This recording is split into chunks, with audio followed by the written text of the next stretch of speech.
Hello everyone, সকলকে শুভ কোজাগরী লক্ষ্মী পুজোর শুভেচ্ছা। তোমরা কারা কারা বাড়িতে লক্ষ্মী পুজো করো আমাকে কিন্তু চাইলে কমেন্টে অবশ্যই জানাতে পারো। তারপরে তো নিচে আমাদের উঠোনে খুব সুন্দরভাবে আলপনা দেওয়া হয়েছিল। তারপরে তো সমস্ত কিছু জোগাড় করে রাখা হয়েছিল। এই যে হচ্ছে লক্ষ্মী আর নারায়ণ, পিতলের লক্ষ্মী নারায়ণ রয়েছে। এটা হচ্ছে আমার ঠাম্মার হচ্ছে ঠাকুর ঘর, মানে ঠাম্মা আগে পুজো করতো। ঠাম্মার যেহেতু বয়স হয়ে গিয়েছে ওই জন্য ঠাম্মা পুজো করে না। যাই হোক, আমি একটু উপরে একটু নেল পালিশ পরেছিলাম অনেক দিন পরে, একটু ইচ্ছা হলো আজকে।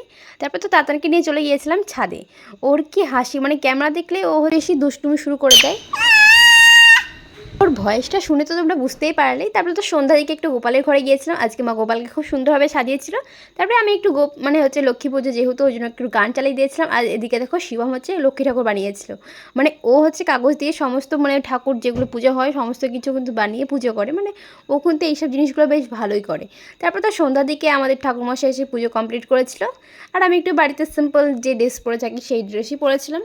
তারপর তো ভোগ খেয়ে নেওয়ার পরে লুচি, মালাই ফুলকপি, ছোলার ডাল, দই আর মিষ্টি খেয়ে নিয়েছিলাম। তো আজকের মতো বাই বাই।